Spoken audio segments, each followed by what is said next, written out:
Bon retour sur ma chaîne. La vidéo d'aujourd'hui ce sera un Get Ready With Me, donc pour vous montrer comment je me prépare tous les matins avant d'aller au travail. Bien sûr là je prendrai mon temps pour vous montrer un petit peu les produits que j'utilise, à savoir que quand je vais au travail je me maquille beaucoup plus vite. Il y a même des matins où je me maquille pas parce que j'ai pas le temps. Quand j'ai le temps à peu près ça donne à peu près ça. N'hésitez pas à me dire ce que vous en pensez et bonne vidéo.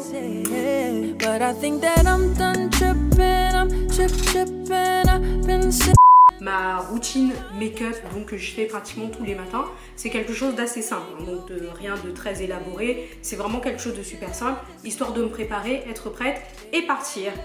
Là, comme vous pouvez voir, j'ai déjà fait mes sourcils. Ça c'est la base, hein. Les sourcils pour moi c'est vraiment la base. On commence tout make-up par ça et je peux pas sortir sans avoir les sourcils faits. Il y a quelques temps j'avais quand même fait un micro-bleeding, donc de la micro-pigmentation et j'ai pas refait depuis. Ça me donne quand même l'air d'avoir des sourcils fournis, mais ils ne le sont pas, donc à chaque fois j'aime bien quand même les préparer. Et pour ça vous pouvez soit utiliser donc le gel de chez Anastasia Beverly Hills. Quand je suis pressée, je préfère prendre le crayon. J'ai tendance à ne pas mettre trop de fond de teint, sauf quand je fais une soirée. J'ai tendance à mettre la CC crème de chez Black Up. D'ailleurs en même temps j'en profite. Est-ce que vous avez vu le documentaire sur R. Kelly? Pour ceux qui ne l'ont pas vu, franchement, regardez-le, c'est un truc de dingue. Ce que je ne comprends pas, c'est qu'avec toutes les preuves qui existent, comment se fait-il que ce mec-là soit toujours dehors et pas en train de pourrir dans une prison? C'est quand même incroyable. Jusqu'à aujourd'hui, il y a quand même des parents qui n'ont toujours pas revu leur fille. Donc dans les commentaires, ceux qui l'ont vu, n'hésitez pas à me dire ce que vous en pensez. Et ceux qui ne l'ont pas vu, allez le voir. Franchement, le seul conseil que je peux donner, éduquez bien vos enfants pour pas qu'ils rentrent dans ce monde-là. Parce que c'est vraiment incroyable. On va donc passer au Suède de chez Fenty. J'en mets sous les yeux et la zone du thé. J'en mets aussi autour de ma bouche, parce que c'est les zones les plus foncées. On tapote avec un Beauty Blender humidifié. Revenons-en à l'histoire d'R. Kelly. Dans le documentaire, donc, vous allez voir qu'il y avait eu un procès sur lui parce que il y a une sextape qui a donc été retrouvée. Sur cette sextape, il avait des relations donc avec une jeune fille qui à l'époque avait 14 ans, sachant que lui, il était déjà un bon adulte majeur et vacciné.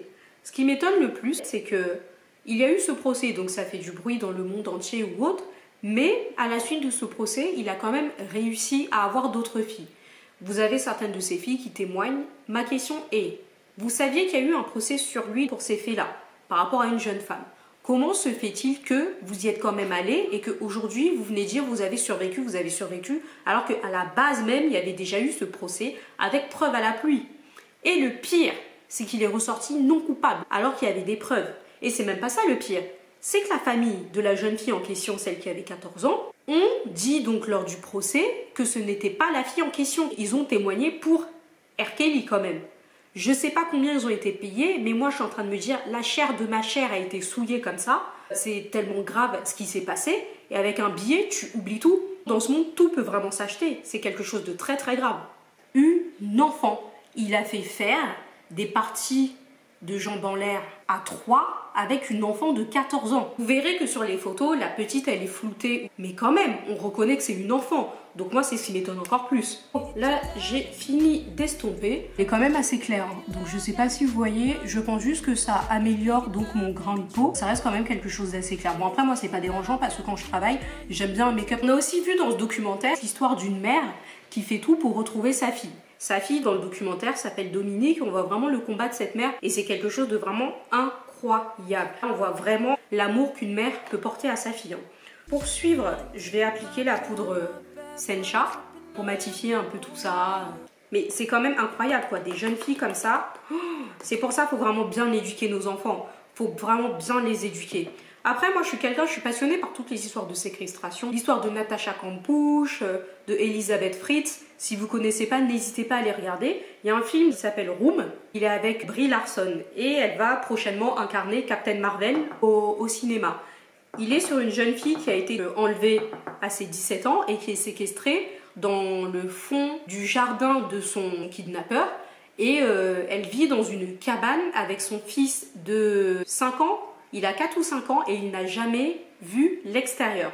C'est-à-dire que dans sa tête, il pense que le monde se réduit à la cabane dans laquelle il vit avec sa mère. Et c'est vraiment un film tellement émouvant, vous devez voir ce film. Donc Natasha Kampusch, comme vous savez, je crois qu'elle a été enlevée et séquestrée pendant 8 ans. Mais après, c'est le genre de séquestration, elle pouvait aussi aller à l'extérieur. Son kidnappeur l'a menacée en mode si jamais tu essayes de fuir, je ferai du mal à tes parents. Du coup, elle a jamais osé s'enfuir. À la base, elle vivait dans une cave, quelque chose de minuscule. Puis après, elle s'est mise à vivre avec son agresseur. Je pense que vraiment, elle était dictée par la peur parce qu'elle n'avait jamais essayé de s'enfuir. Jusqu'au jour où elle était dans le jardin, son agresseur a reçu un coup de fil. Il commença à s'éloigner, donc pour parler au téléphone, comme nous on fait tous. Hein. On est au téléphone, on marche.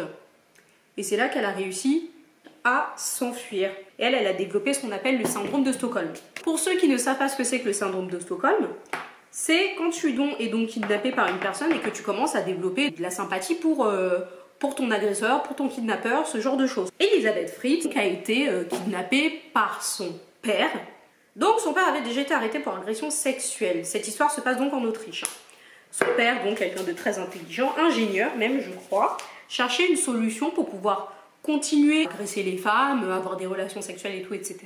sans pour autant être enquêté par la justice. Il a décidé de créer une deuxième maison sous sa première maison. Une espèce de cave qu'il a commencé à aménager dans l'idée donc de kidnapper sa fille, Elisabeth Fritz, qui à l'époque avait 17 ans, je crois.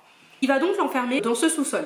À la suite de ça, elle restera là-dedans pendant plus de 18 ans. Il l'a violée à plusieurs reprises et il lui a fait en tout 7 enfants, dont 2 jumeaux, et un est mort à la suite d'une maladie. Comment elle s'est libérée de ça? Ce qui s'est passé, c'est que les 3 premiers sont restés vivre avec elle dans le sous-sol, et les 3 autres ont été élevés par Monsieur Fritz et sa femme de l'époque, sa femme qui était au courant de tout ce qui se passait, hein, bien évidemment.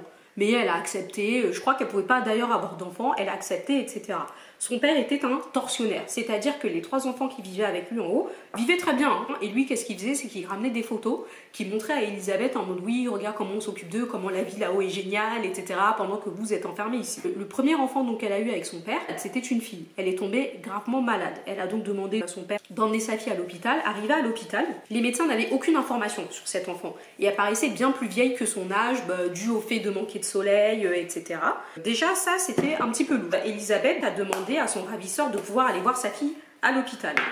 Arrivée à l'hôpital, les médecins donc voient Elisabeth, qui à l'époque devait normalement avoir la quarantaine d'années, mais c'est comme si elle en avait 60, tellement elle était pâle, terne, on ne sait pas trop quoi. Les médecins donc ont commencé à se poser des questions et c'est là qu'elle a avoué qu'elle était Elisabeth Fritz et qu'elle avait été donc enlevée par Frank Fritz.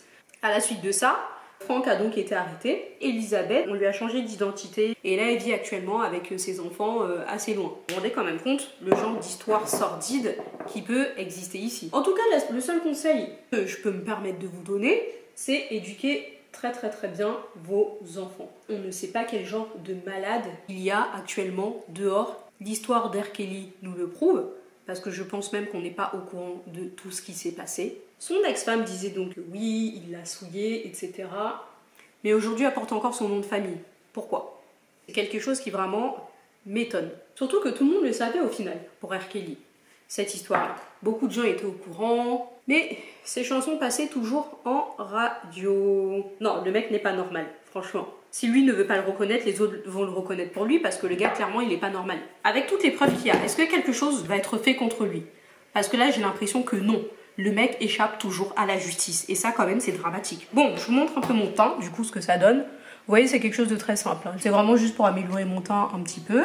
Ça a l'air d'aller. Qu'est-ce que vous en pensez, là, pour l'instant? Moi, les couleurs foncées, comme ça, c'est tout ce que j'aime. Vous voyez? Bon, c'est moins foncé que ce à quoi je m'attendais, mais ça reste pas mal. De toute façon, le violet, j'ai tendance à le mettre. Mais il ressemble beaucoup au... Je crois que c'est le Copenhague de chez NYX. Je vais rajouter une petite touffe de Copenhague dessus. Ah non, c'est le Transylvania. Comme ça, je vais bien dessiner mes lèvres. Voilà. Et pour le mascara, j'essaie celui-ci. Celui-ci, il est vraiment bien. On me l'a passé la dernière fois à NYX. Franchement, il est plutôt pas mal. Regardez mes yeux, en fait. Ce qui est intéressant, c'est d'un côté, j'ai des cils. D'un autre, j'en ai pratiquement pas. C'est horrible. C'est horrible. J'ai pratiquement pas de cils, ils sont courts, recourbés. C'est horrible. Là, mon make-up, il est quand même un petit peu terne. Quand je vais travailler, j'en mets pas. Aujourd'hui, comme je vais pas aller bosser, je me suis dit, je vais rajouter ça à ma touche de make-up. Je travaille toujours sur tout mon teint. Et avant de mettre ça, je vais d'abord mettre le raisin, donc de chez MAC. Je pense que toutes les filles noires l'ont parce que c'est vraiment le blush qui nous correspond le mieux. Je l'adore, donc j'utilise un pinceau comme celui-ci pour pouvoir donc l'appliquer.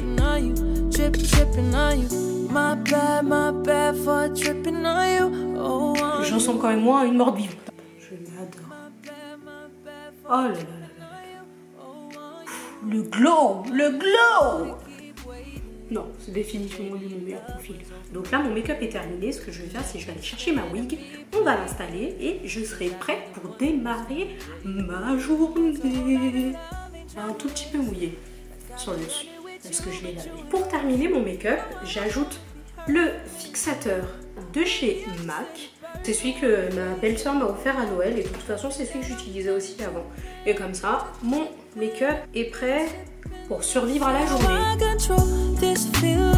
Voilà, mon make-up est terminé. Voilà, je suis prête pour ma journée. Dans les commentaires, n'hésitez pas à me dire ce que vous en pensez. N'hésitez pas à me dire aussi si notre petit talk vous a plu. J'essaierai d'en faire un petit peu plus souvent. Et comme je l'ai dit tout au début de la vidéo, il s'agirait de vous abonner. En tout cas, je suis contente, ça commence quand même à donner quelque chose. À savoir que quand je me maquille donc pour aller au travail et tout dans la semaine, je vais beaucoup plus vite, hein, je prends pas le temps de parler ou etc. Je fais ça en 2-2 et c'est parti. J'espère que cette vidéo vous a plu. Abonnez-vous, abonnez-vous, abonnez-vous à ma chaîne. Vous connaissez le topo. Et je vous fais des gros bisous et je vous dis à bientôt pour une nouvelle vidéo.